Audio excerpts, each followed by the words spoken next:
Hello, everybody. I'm back, Dr. K. Agarwal, President, Confederation of Medical Association of Asia and Oceania, past National President, Indian Medical Association, and President, Heart Care Foundation of India. And you are watching Medtalks with Dr. KK. This is non-stop 7 p.m. 226th edition and 1802nd COVID episode. Let's have the headlines of the day.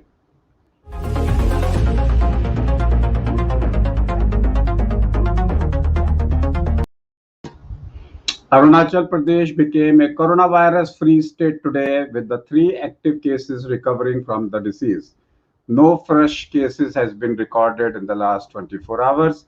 Researchers have said that the novel coronavirus variant N440K can cause reinfection. According to them, this variant can escape the immune system and can cause reinfection in patients already recovered from COVID-19. Remember, this N440K is currently in Andhra Pradesh. It is there in Maharashtra also, and therefore this is a variant of concern in India. Registration for the next round of vaccinations against COVID-19 is likely to start from Monday morning, enabling people to schedule their vaccinations on the same day. CoWIN as well as other IT application and platform will go live from Monday morning around 10 a.m. People will be required to just fill in a few details and upload the identification proof and publish. Private hospitals can charge up to rupees 250 for a dose of COVID vaccine during the next phase of vaccination starting March 1st. Private hospital will recover 150 per person per dose as a cost of vaccine, and vaccination center can charge up to rupees 100 per dose per person to account for logistics, storage, and vaccinators. The subject expert committee, which advises the DCGI, has asked Bharat Biotech to submit efficacy and safety data from its ongoing phase 3 Covaxin trial before seeking approval for conducting trials in children. The committee has also asked Bharat Biotech to revise its trial protocol for children to a phase 2/3 study and submit it before the committee. Let's go to the subject of the day.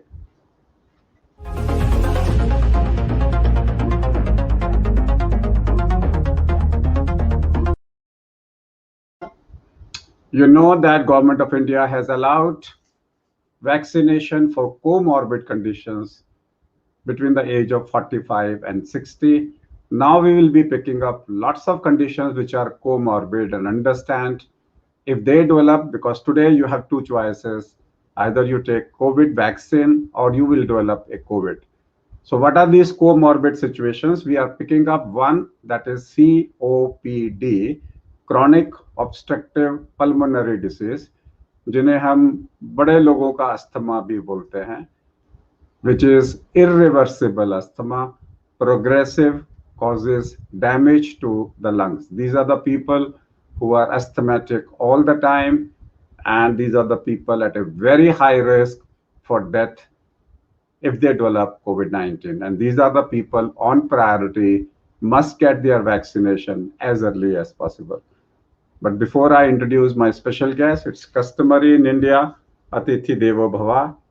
We can't, अतिथि के पहले पैर धुलवाए जाते हैं, उनके पैर धुलवाने से पहले अपने हाथ धोए जाते हैं. S for सीधा, U for उल्टा, M for मुट्ठी, A for अंगूठी, N for नाखून, and K for कलाई.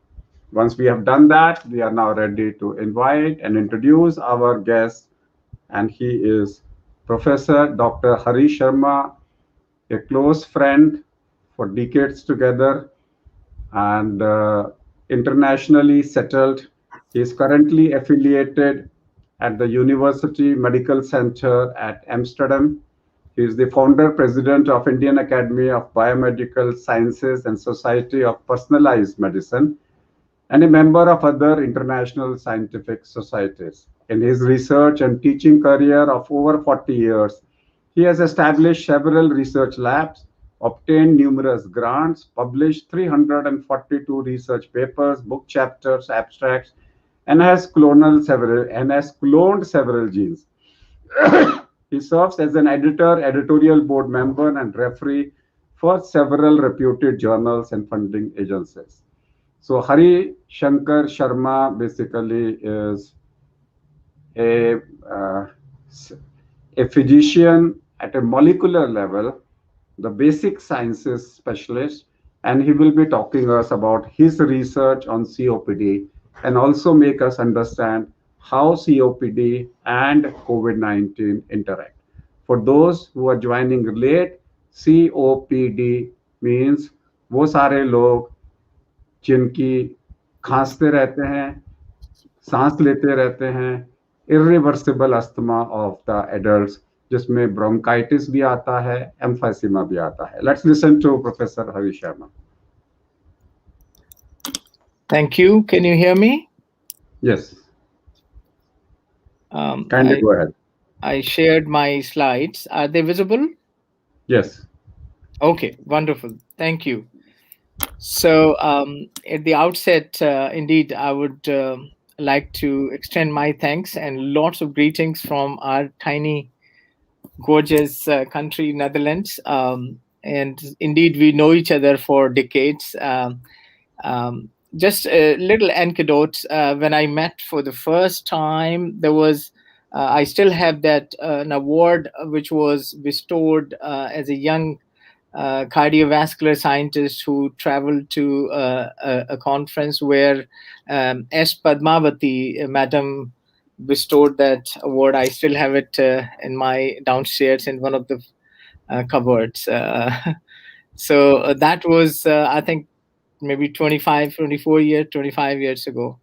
Since then, we have been meeting almost every year in various different meetings.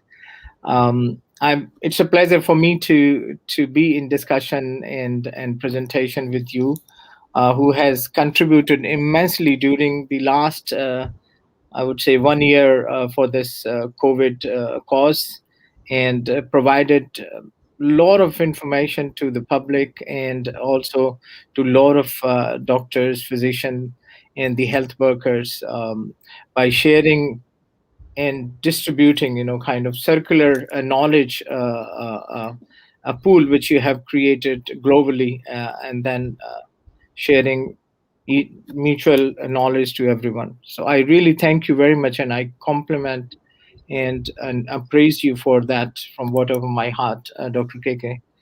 Thank you.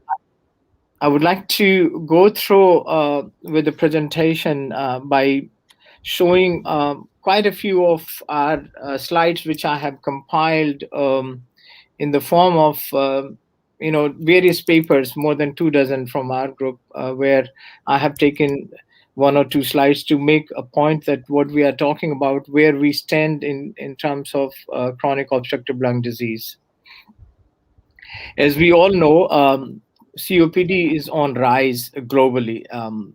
Whether it is Western or India or any other Asian countries, simply due to the fact of lot of atmospheric changes happening, noxious gases, all sort of particles and particulate matters. As you see that the COPD is WHO is expecting in next 10 years many million cases added to what we have now.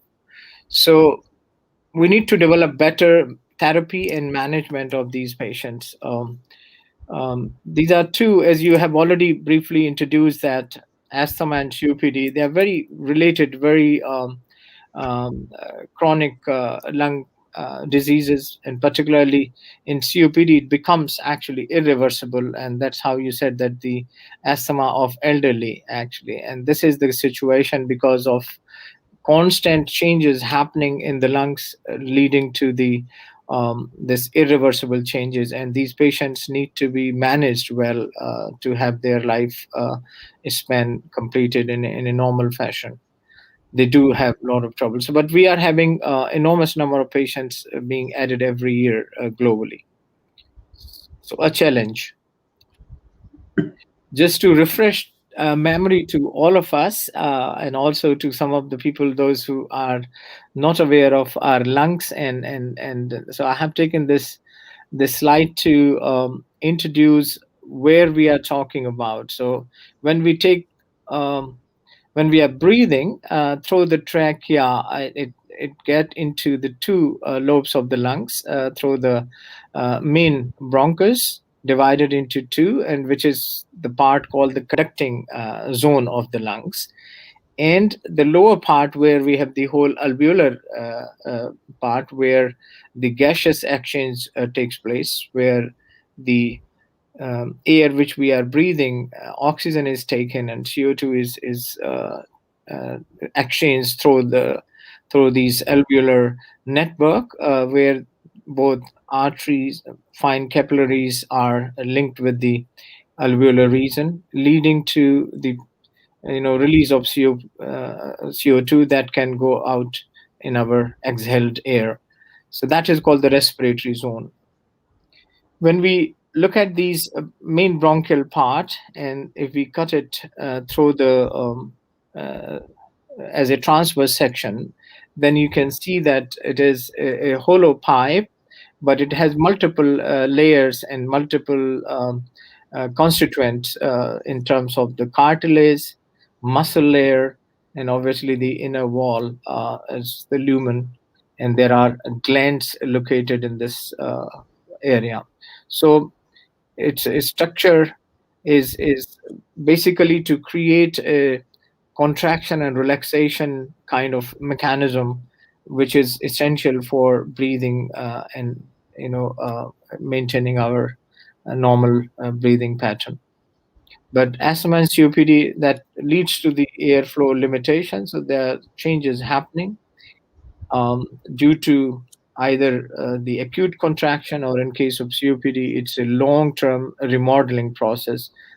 These bronchial rings have already changed. I'll show a lot of work from our group in this case. So it's an irreversible process. It becomes in case of a COPD.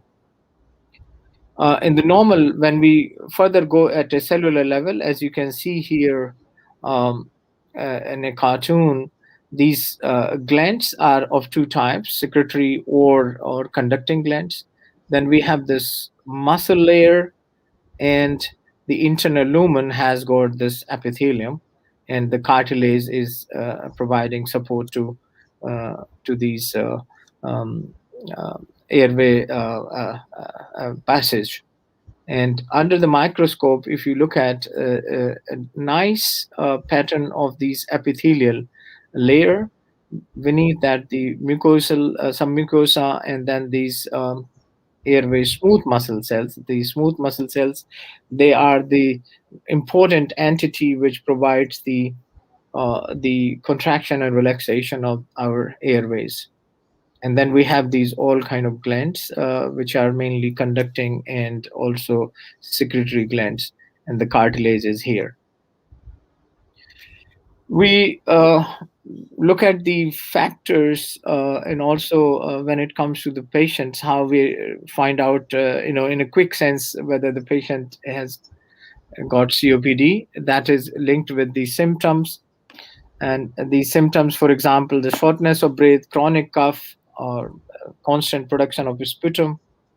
There we have these, and also the risk factors linked to these symptoms are host factors, obviously some genetic disposition, but also tobacco, occupational environment, indoor and outdoor pollution, everything linked with this, leading to the constant inflammatory changes in the airways, and that we can roughly look at in the case of patient by these few symptoms. But obviously enormous work need to be done by spirometry, and lung function correlation can establish that the patient is a COPD patient.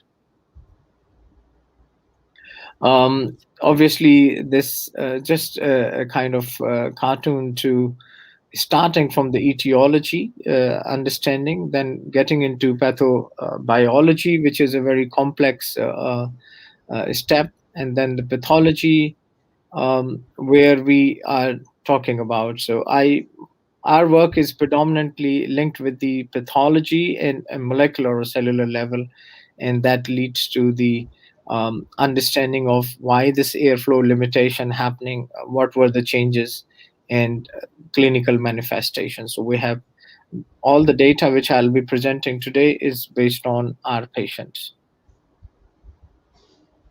Just to define COPD into different forms, the in United States, a criteria was created called the Gold criteria. It is the global organization for the COPD, and there, um, if the patient has got lung function, which is called the FEV1, force expiratory volume in 1 second, more than 80% value, it is predicted, then it's just a mild case of COPD. In case of moderate, this predicted values are decreasing 80%. So just 50% kind of capacity of the lung, but 80% is the FEV1 value. And if it is even further down to around 50%, uh, then it is gold 3 case, means that it's a very severe, it's a severe, and very severe is less than 30%. So these patients are really, really, really in trouble. They are getting constantly breathing, sort of breathe in 24 hours, constant situation. So most of our work is in the severe COPD cases, which I will be sharing with you.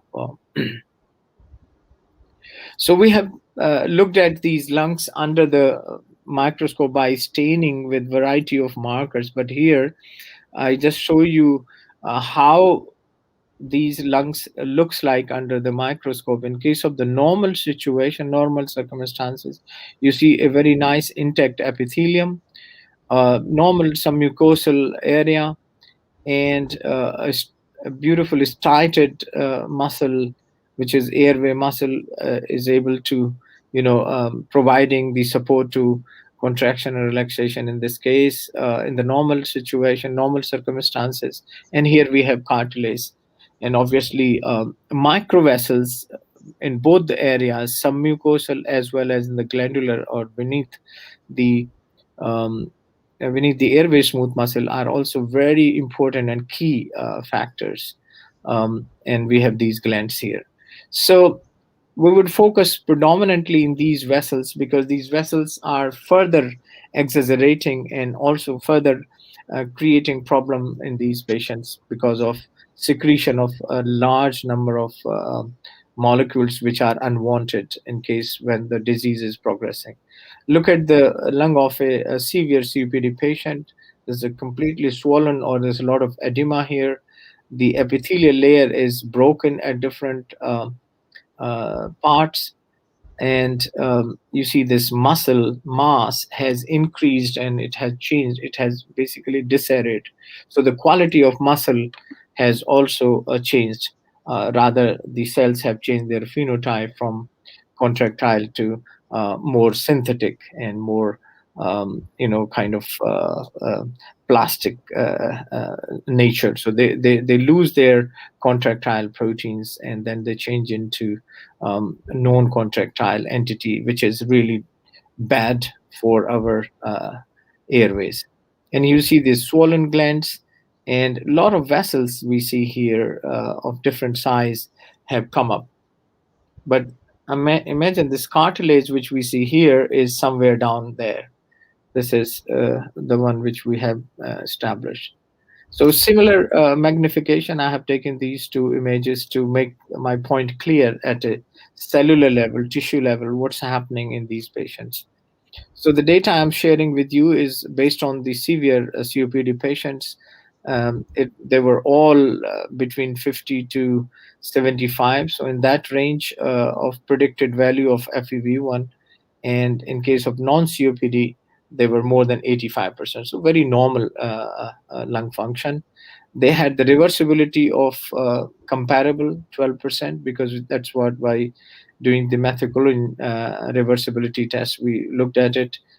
And also the predicted value for the carbon, so the carbon monoxide diffusion coefficient was very low in case of COPD, but here is very high, more than 80%. So these are pretty normal lungs. In addition to that, we have all history and all the details of these patients, smoking and other pathological records. So what we immediately looked at from these biopsies coming out of these COPD and non-COPD patients, we looked at what's happening at the epithelial layer. So the very first layer, which is being exposed to the noxious particles or gases, we see that there is a using the Ki67. It's a labeling marker for cell proliferation, and we can say that there is a cell proliferation. Much more cells are under proliferation in case of COPD as compared to non-COPD, as you see here when we have plotted these numbers of the Ki67 labeling, indicating that these cells are constantly trying to repair themselves. They are constantly dividing, but obviously it's not enough because this changes in the epithelium, they are constantly happening.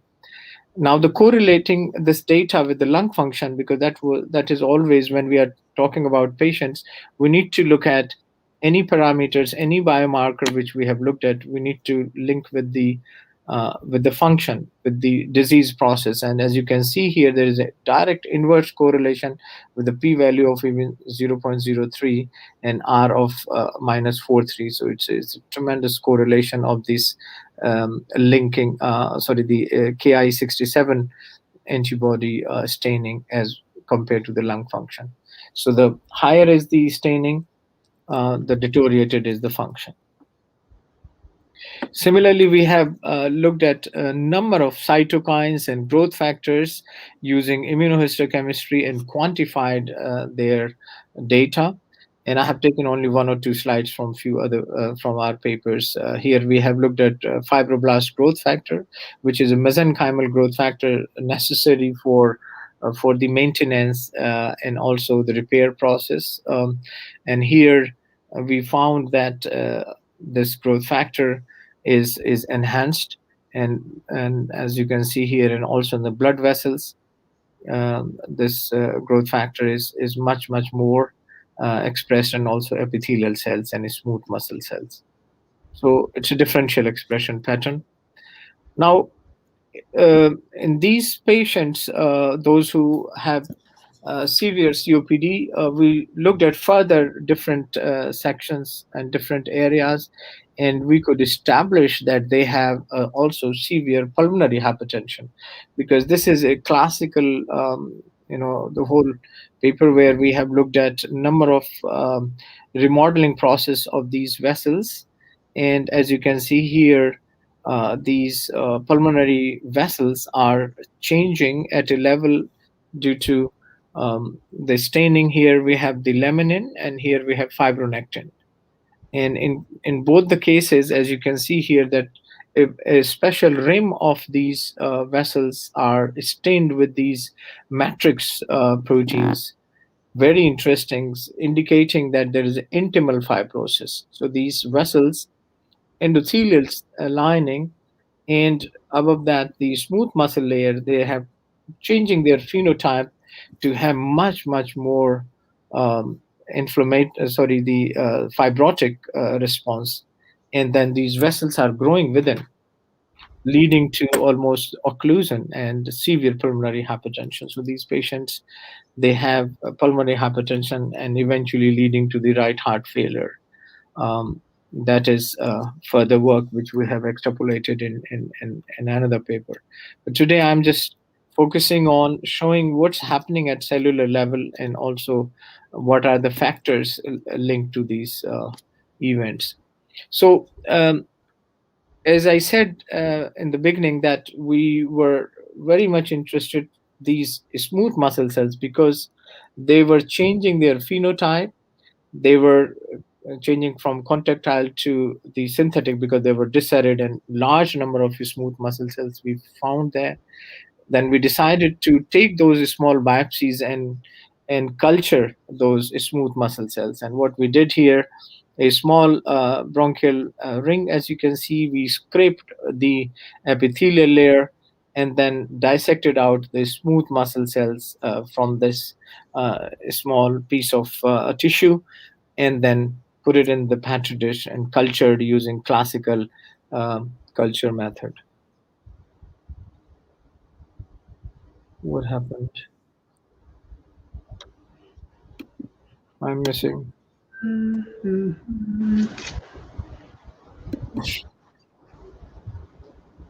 Oh, Going to help you out. I think I have to start again, probably.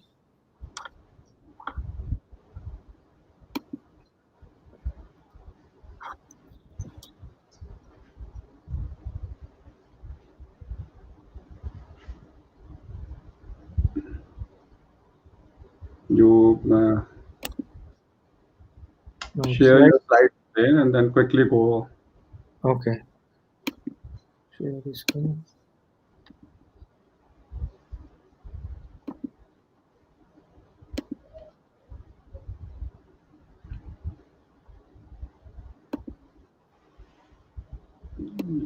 Can we see Yes. now? Oh, You can, this slide I think is gone. Go to next.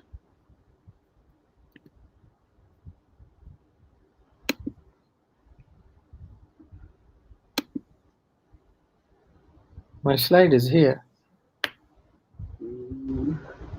What's This particular slide may be directly from the net, and that net is not taking it up. This slide may be directly in the net. So you go to the next slide. okay. Next slide is coming. Yes. This is Okay. Okay. So it's visible now. Okay. cyclical stretch unit. Yes. Yes. So what we did, just one piece of work which we have done here, we took these smooth muscle cells and tried to mimic and create a model, in vitro model of COPD. So what we wanted to do, we took these cells and cultured on petri dishes, which have got a very special cellulosic membrane. And this membrane, if we apply the vacuum at the bottom, it can pull and stretch the cells in a cyclical fashion. So we put these petri dishes in the CO2 incubator and in a completely sterile conditions, and we could apply the vacuum, and that created the cyclical stretch in a biphasic in biaxial stretch with a uniform stretch and comparable 15 cycles like in COPD patients. And then after 24 hours or 48 hours, different time points, we collected the condition medium, the medium from the cells after stretch, as well as we harvested the cells to look at what are the changes happening in response to this cyclical stretch in these cells, what are the proteins are being synthesized, or genes are being expressed. So what we did here for a very quick array, quick survey, in this case, we took the human cytokine antibody array. So we taking these antibodies and had this array of 44 cytokines and applied the conditioned medium to this. To our surprise, as you can appreciate, in control versus stretch, there were large number of cytokines which were upregulated in response to the stretch. So many new dots, as you can see here, have come up, and we can quantify using the densitometry. And then, interestingly, the growth factors which are linked with the vasculogenesis or angiogenesis, VEGF, GROW, and angiogenin, they are increased several fold. But also IL-6, IL-8, MCP1, and TNF beta, RENTES, they were all several fold increased due to the cyclical stretch. So comparing and stretch, comparing the information which we obtain here in case of in vitro and mimicking with the patient's situation. We went on to do all signaling mechanism, finding out what are the targets. Here we have looked at three different pathways: ERK, AKT, as well as like apoptosis and P38 activation pathways. And after using these different signaling pathways, we were able to establish in a model where we were able to stretch the cells and block using these different inhibitors for ERK, Rho, and AKT.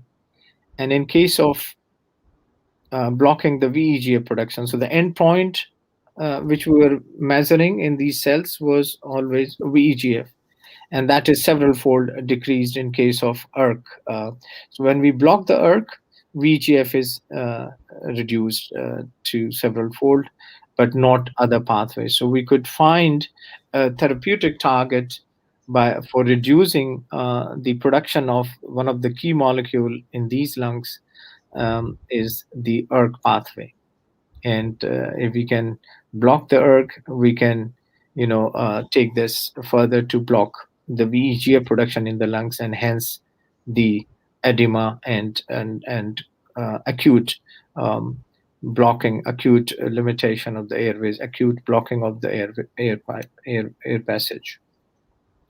Now, I would quickly like to go into more details when these patients have a whole milieu of uh, angiogenic and cytokine pathways operational. Then, on top of it, if they get the infection with coronavirus, how the situation would look like. So, just to refresh our memories once again, we are talking about coronavirus, which is around for quite some time now. Not only this coronavirus 2, which we are talking now, but these coronaviruses were known uh, more than 20 years ago. I would say almost 20 years ago they were identified, and these are the family of viruses.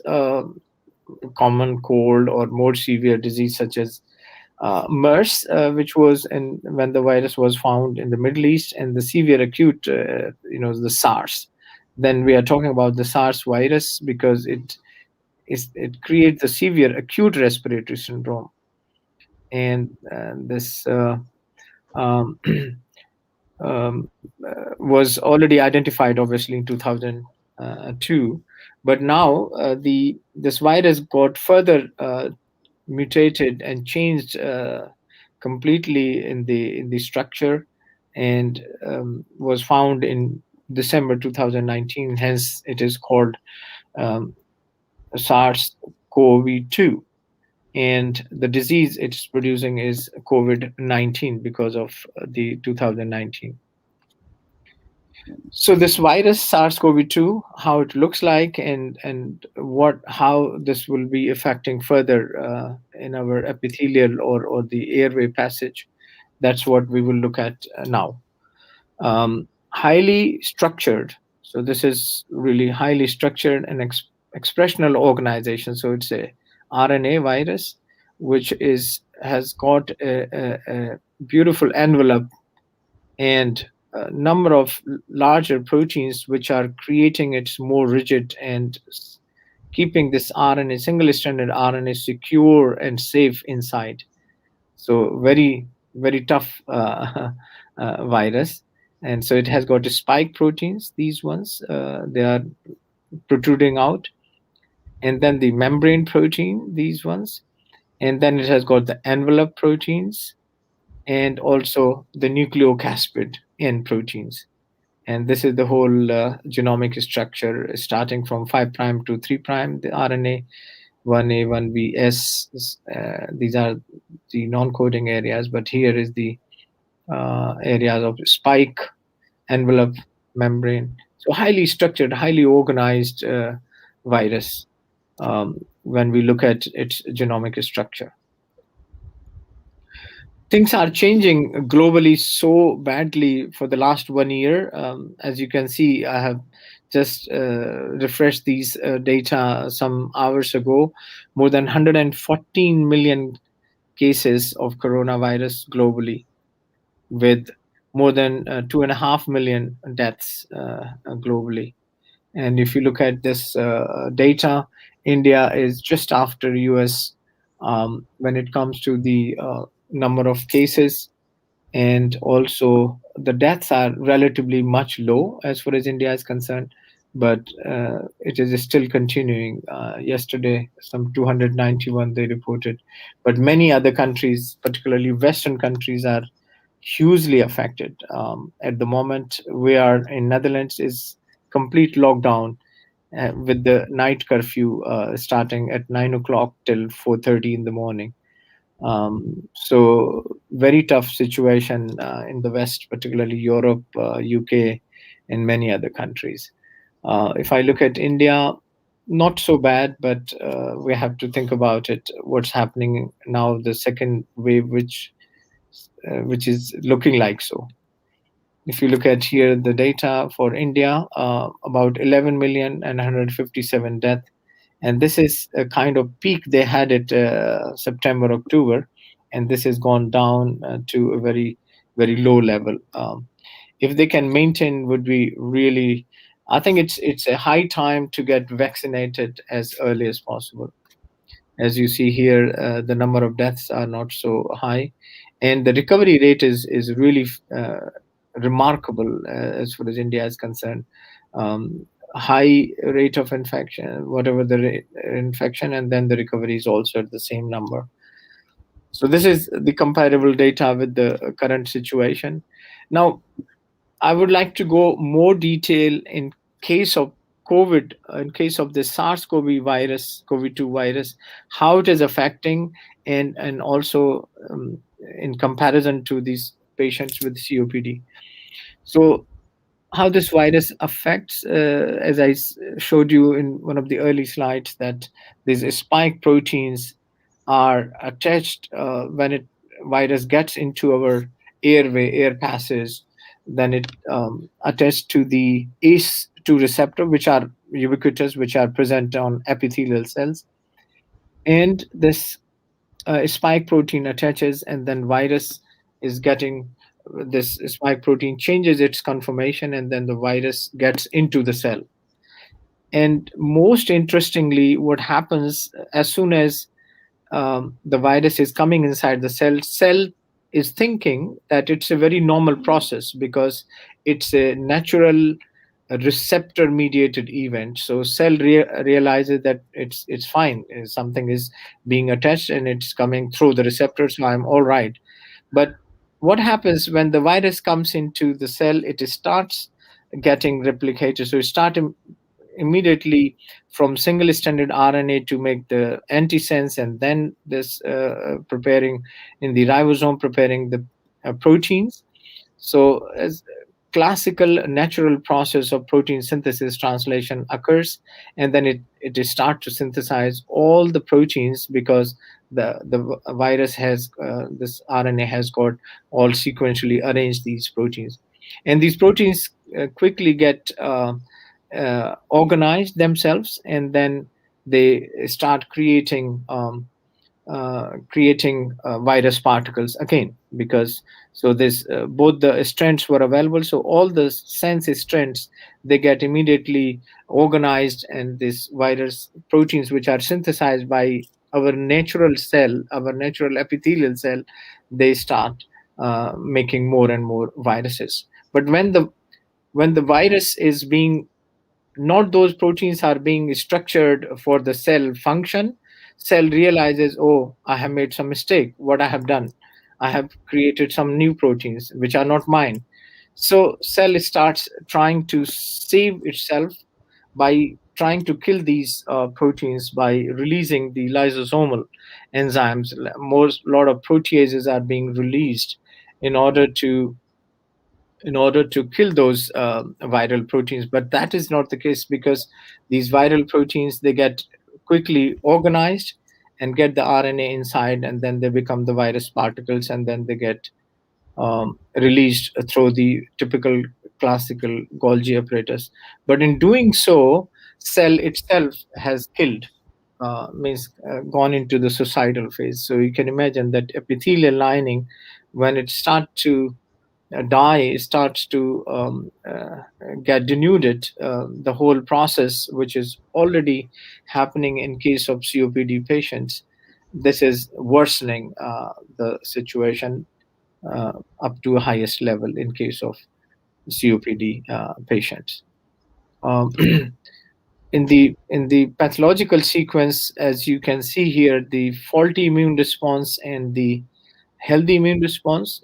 Some of the cases, those who are able to recover, how these are two stages where the faulty immune response can lead to the further severity, and then the patient cannot breathe itself, need all sort of help and support, and that is the immune system is being bombarded with a large number of cytokines, because when the virus particles are being released into the lumen, when the cell is dying, epithelial cell is dying, at that time a lot of monocytes and macrophages, they come there and then start releasing a lot of cytokines in order to create a situation to salvage these external particles, but these are very rigid viral particles, so it can lead to the in the cytokine storm this faulty immune response. But in case of healthy immune response, the site how it is being dealt by using the internal defense mechanism by also these alveolar macrophages, and the neutralizing antibodies are being activated basically due to the T helper cells and CD4 and T cell mediated efficient these mechanisms starts being play at that level, CD4 and CD8. And therefore a healthy immune response can develop at this stage, and then the patient would start to recover. In case of faulty immune response, the cytokine storm is not the patient is not able to handle it because of this the T helper cells and the CD4 and CD8 being much low in number and are not able to create that helping hand.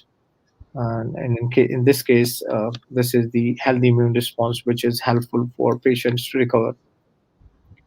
Just summarizing this part, in the kind of virus entry, tissue damage, and then cytokine storm is over amplified, pro-inflammatory cytokine and generation. And in case of patient with COPD, this is further perpetuating huge inflammation.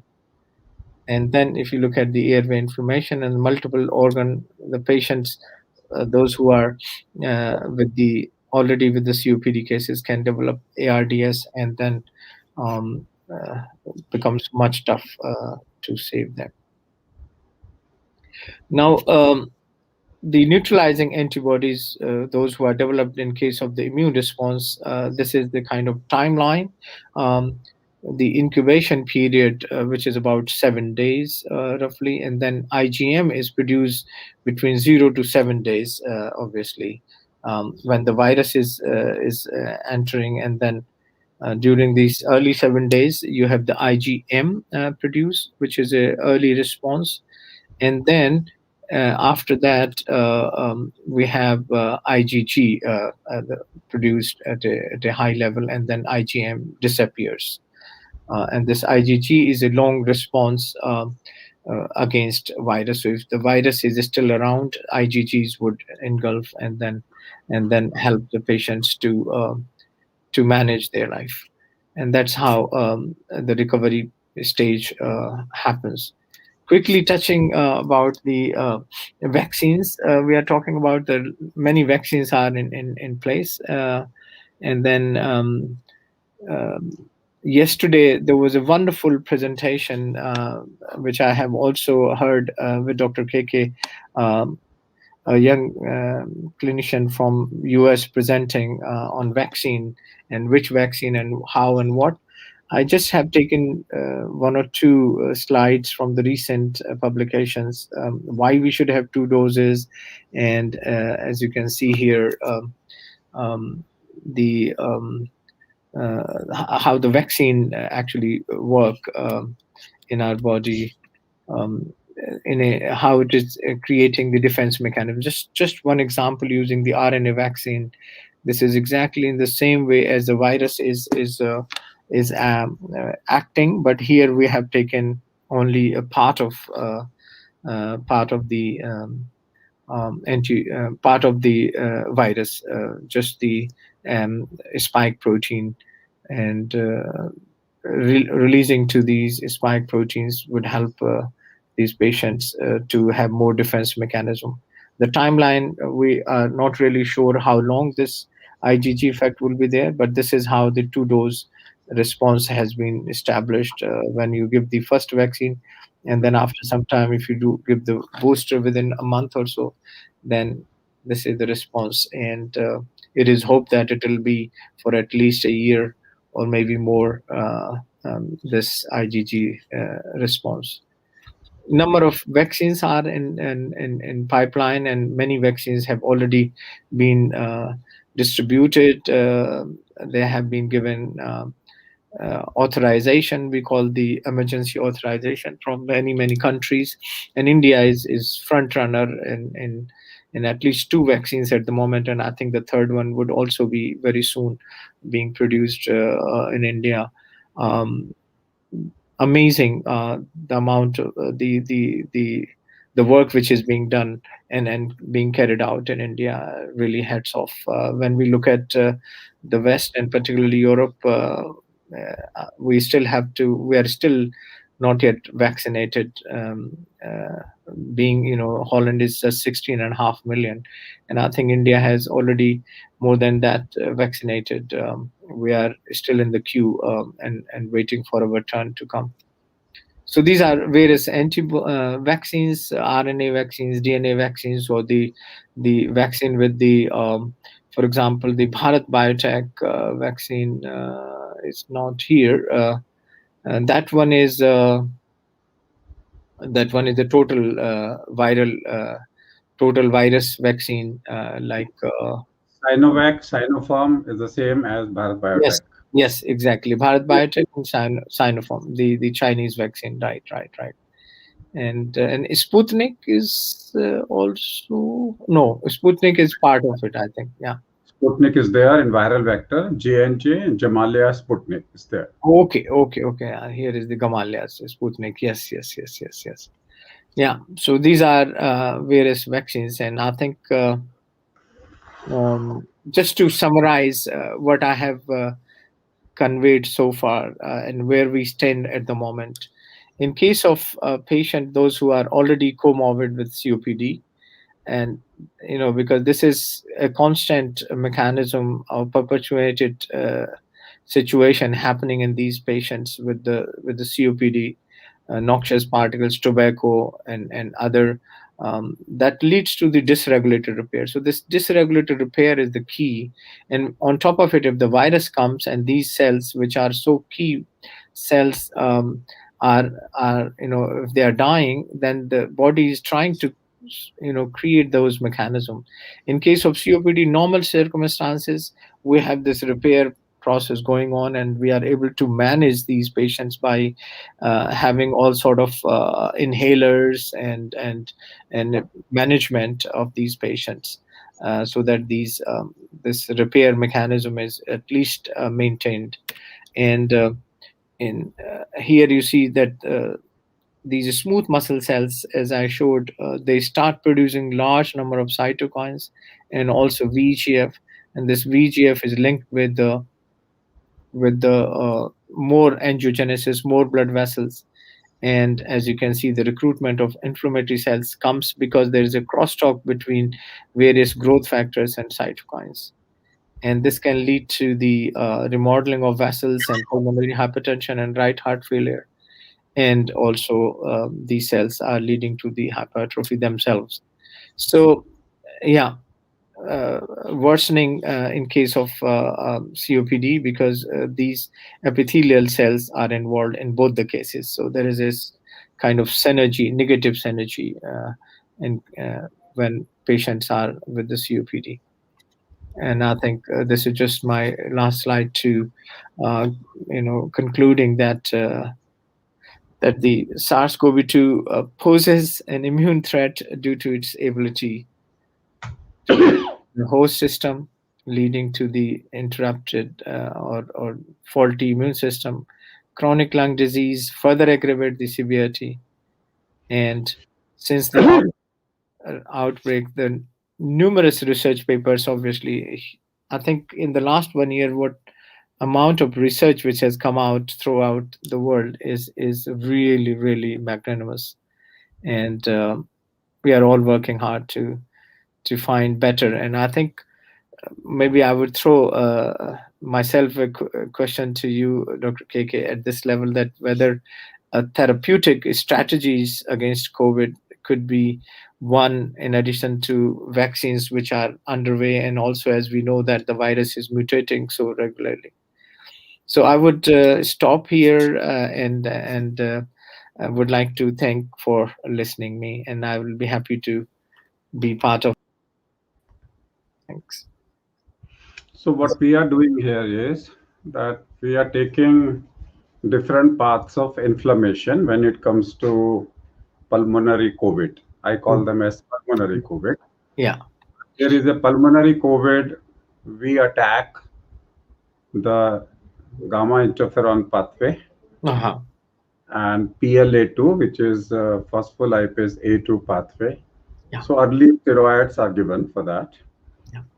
The second thing is we pick up TLR and NLR pathway, and then we pick up nod-like receptor pathway as a pathway of pyroptosis in place of apoptosis. Yeah. And there we find that apoptosis has been replaced by pyroptosis and NLRP pathway. Uh-huh. Then we pick up mefenamic acid and we pick up colchicine for that as a steroid sparing drug. As a steroid sparing drug. Then when we come back to very high level of cytokine, we do give JAK inhibitors as a JAK-STAT pathway inhibitors. And baricitinib is used there for multiple cytokines. Uh-huh. Now work is going on inhibiting the fibrosis because people are concerned about the fibrosis. So Right. neoangiogenesis and fibrosis.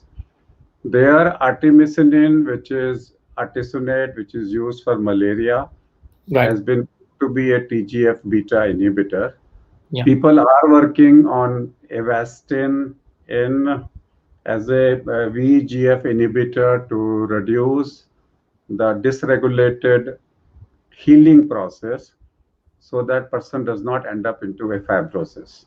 Mhm. But no data in India is available because Avastin and Lucantis is used extensively in macular degeneration in India. Right. But I am not aware of anybody using it in COPD. But it makes sense because if the patient has COPD, you would like to stop the endothelial angiogenesis so that he doesn't end up into a problem. Right. So if you are aware of any trial of Avastin in COVID-19, would like to listen. Yeah. Exactly. Actually, the problem when it comes to the lungs is that we need to bring the drug directly at the site, because so perhaps maybe the inhalation therapy could be one option, because if we cannot give VEGF systemic, because of it will affect our brain and the heart. So we need to bring it directly there, anti-VEGF, either in the inhaler, or if there is a possibility of engulfing in a kind of um, temperature, like in when we are treating tumors, um, using the lipophilic drug delivery systems. So something like that need to be developed. It's not really very clear So yet. somebody can work on inhaled form because now Israel is working on CD24, that is exo CD24. I don't know. I have not. I only know that they have brought out a CD24 regime for inhaled, and they're saying it is very good. Okay. And so there are people who are working on various forms. You can produce a inhaled form and do a trial and find out. But so what is working at this particular moment is at every level of inflammatory cycle and every level of transcriptional pathway. You are trying to find out, can we stop the inflammation? The objective is to stop the inflammation as early as possible. Now, what Professor Sharma has told us very clearly is, आपके पास में सिर्फ दो ही choices हैं. अगर आपको COPD है, बड़ों का अस्थमा है, या कोविड ले लो या वैक्सीन ले लो. You have no other choice. अगर आप कोविड को ऑप्ट करते हो तो वो सीधा लंग्स में जाएगा. You already have a dysregulated epithelium, वो वर्सन करेगा, रेस्पिरेटरी फेलियर करेगा. Right. अगर आप वैक्सीन को लेते हो तो वो मसल में जाएगा, मसल से जाके वो वैसे ही एंटीबॉडीज बनाएगा, लेकिन याद रखिए मसल्स में न्यूमोसाइट 2 सेल्स नहीं होते, इसलिए वो सीओपीडी को खराब नहीं करेगा. थोड़ी सी सिस्टमिक साइटोकाइन रिएक्शन मसल में भी होगी, लेकिन वो मैनेजेबल होगी, आपके अंदर में कंट्रोल में होगी. Right. आज के दौर में आपके पास चॉइस नहीं है, either you take कोविड और यू टेक ए वैक्सीन. कल से आपको अगर सीओपीडी है, आप अस्पताल में जाके रजिस्ट्रेशन कराओगे, अपना वैक्सीन लोगे. अगर आप अपना वैक्सीन लोगे तो डेफिनेटली आपको सिंपैथेटिक ओवर एक्टिविटी हो सकती है, आपको पोस्चरल हाइपोटेंशन हो सकता है. फॉर्चुनेटली सीओपीडी में एलर्जिक एलिमेंट इतना ज़्यादा नहीं होता, so there is no contraindication for COPD. लेकिन अपने इनहेलर्स मॉर्निंग डोज लेके जाएं, अपनी दवाइयाँ लेके जाएं, तभी आपको वैक्सीन लगेगा. लोग डर रहे हैं सीओपीडी में वैक्सीन लगवाने के लिए. डरो कोविड से, कोविड के वैक्सीन से नहीं.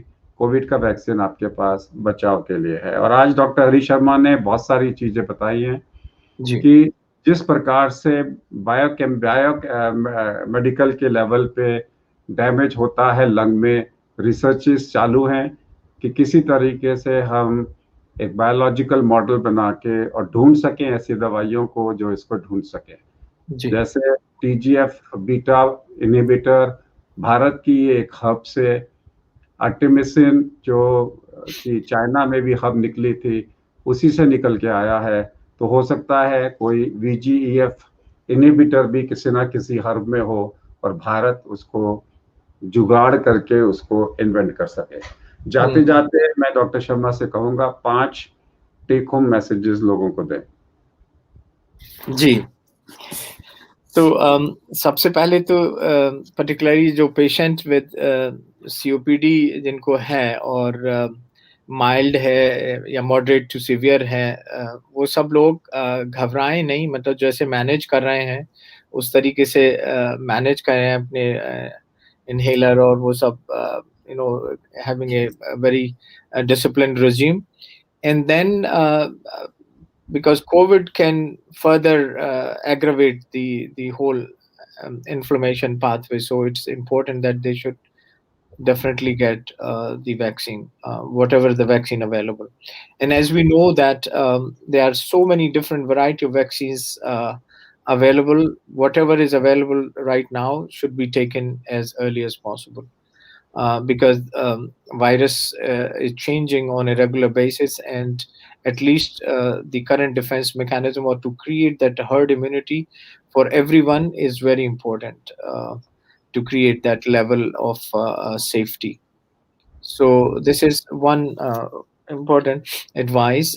The second advice I would say when it comes to the anti-VEGF situation, there is no clinical trial yet directly for anti-VEGF therapy in case of lungs, but we need to find a possibility, perhaps, as I said, that in our work we found a endpoint which is leading to the VGF production. So if we can block the ERK pathway, so if we can use the ERK inhibitor rather than bringing VGF, perhaps maybe that might be still better way of inhibiting the angiogenic response, or what we call it, more edema in these acute situations which happens in the patients with COPD. Third one is, please continue using all the precautions, because virus is there, whether it is India or any country, it is everywhere. So do not put your guards down.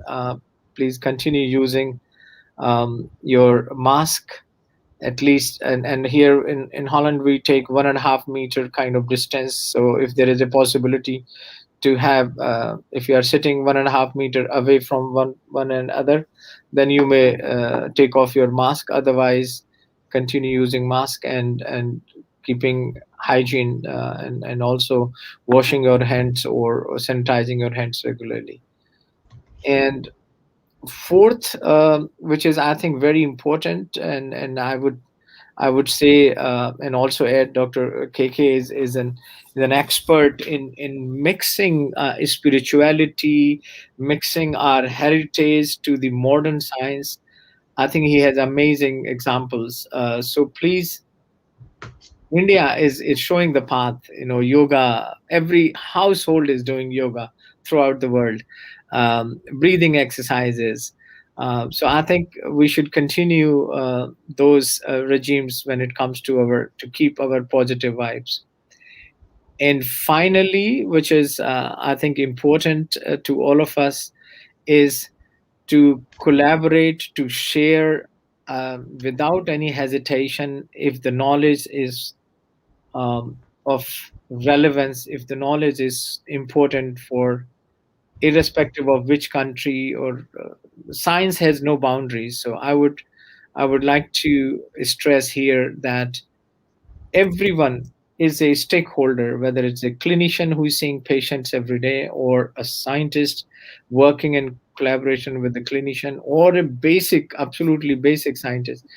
All of us should really be part of one pool called the scientific knowledge pool, and I think we should share and be part of help in deciphering, help in developing better therapeutics and better understanding of the the disease processes, and particularly in current scenario, to combat this pandemic globally. So these were my five points which I thought are relevant for all of us. I Thank thank you, Professor Dr. Hari Sharma, and it was a beautiful interaction, and I learned a lot out of it, and I'm sure that most of you might have got an insight into a subject at a biomedical level. So all of us need to go back to our basics so that the research cannot be done until we understand the basics. That's all for today. We'll be back tomorrow 7 p.m. with another show. Keep watching Medtalks with Dr. KK. Namaskar. Namaskar. Thank you. Thank you. Thank you.